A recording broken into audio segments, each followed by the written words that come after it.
আসসালামু আলাইকুম সম্মানিত শিক্ষার্থীবৃন্দ, গেম অফ স্টাডি এর তরফ থেকে আমি আবির স্যার সকলকেই স্বাগতম জানাচ্ছি। রিসেন্ট যে আপডেট যে নিউজটি আছে সেটা প্রকাশ করা হয়েছে, এটা কিন্তু আজকেরই নিউজ, অর্থাৎ 7 সেপ্টেম্বর 2024।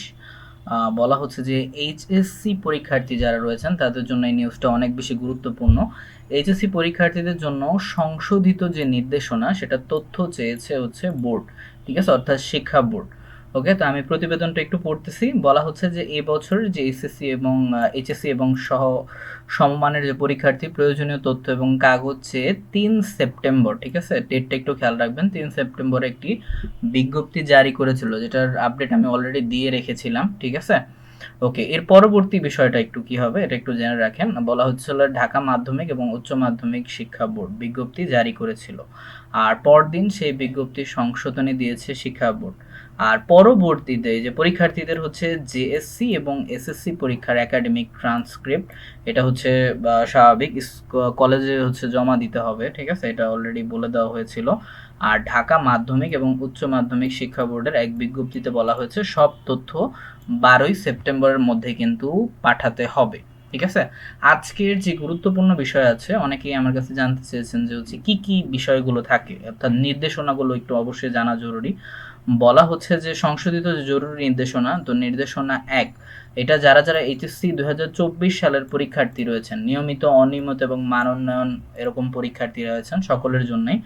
প্রথমে যে বিষয়টা সেটা হচ্ছে সব পরীক্ষার্থীর তথ্য ও যোগাযোগ প্রযুক্তি অর্থাৎ আইসিটির যে বিষয় কোড 275 বিষয়ে ব্যবহারিক পরীক্ষায় প্রাপ্ত নম্বর শ্রেণী কার্যক্রম চলাকালে, ঠিক আছে, যে নাম্বারটা পাওয়া গেছিল সেটা অনলাইনে প্রেরণ করে প্রিন্ট কপি কেন্দ্র সংগ্রহ করতে হবে।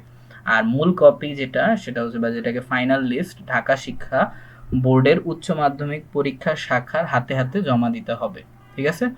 আর 2 নম্বরে বলা হচ্ছে যে অনুষ্ঠিত যে পরীক্ষাগুলোতে অংশগ্রহণকারী পরীক্ষার্থীদের বিষয়ভিত্তিক অনুপস্থিতি, তারপর হচ্ছে যে বহিষ্কৃত পরীক্ষার্থীদের তালিকা ঢাকা শিক্ষা বোর্ডের উচ্চ মাধ্যমিক পরীক্ষা শাখার হাতে জমা দিতে হবে, ঠিক আছে। আর 3 নম্বরে বলা হচ্ছে যে অনুষ্ঠিত পরীক্ষাগুলোতে অংশগ্রহণকারী পরীক্ষার্থীদের বিষয়ভিত্তিক স্মারকলিপি 1 কপি কেন্দ্রে সংরক্ষণ করে মূল কপি ঢাকা শিক্ষা বোর্ডের উচ্চ মাধ্যমিক পরীক্ষা শাখায় জমা দিতে হবে, ঠিক আছে। এইচএসসি পরীক্ষা 2000 প্রাইভেটের শিক্ষার্থীদের ক্ষেত্রে সংশ্লিষ্ট কলেজের অধ্যক্ষ প্রেরণ করবেন, ঠিক আছে। তো প্রাইভেটে যারা আছেন তাদের কোনো প্রবলেম নেই, তো কলেজে যিনি অধ্যক্ষ অর্থাৎ প্রিন্সিপাল এবং বড় যারা রয়েছেন, ঠিক আছে, ভাইস প্রিন্সিপাল, তারাই প্রেরণ করবেন।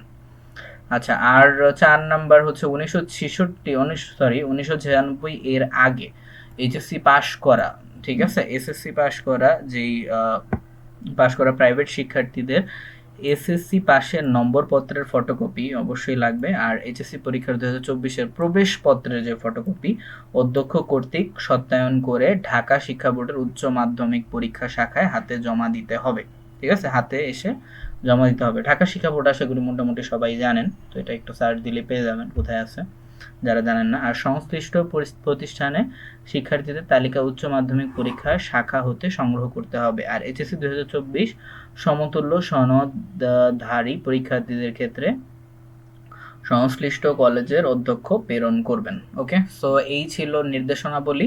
সো অবশ্যই ভালোভাবে ফলো করবেন, তাহলে কিন্তু আপনাদের, তা না হলে আপনাদের এইচএসসি পরীক্ষার রেজাল্টে অনেক সমস্যা কিন্তু হতে পারে, ঠিক আছে। তো সুন্দর মতো করে যেগুলো যেগুলো ডকুমেন্ট আমি একটু আগে বললাম যে নির্দেশনাগুলো ফলো করে আপনারা হচ্ছে ভালোভাবে জমা দিবেন, তাহলে আশা করি আপনাদের মোটামুটি যদি জেএসসি এবং এসএসসি রেজাল্ট যদি মোটামুটি ভালো থাকে, তাহলে আশা করা যায় যে আপনার এইচএসসি রেজাল্টটাও ভালো হতে পারে, ঠিক আছে, বা ভালো ভালো হওয়ার সম্ভাবনা রয়েছে। আর যারা হচ্ছে অ্যাডমিশন পরীক্ষা দিবেন তাদের জন্য আবারও বলতেছি, প্রায় বলে থাকি যে আপনার অ্যাডমিশনের জন্য ভালোভাবে পড়ালেখা শুরু করেন। ওকে, সো এই ছিল এখনকার আপডেট।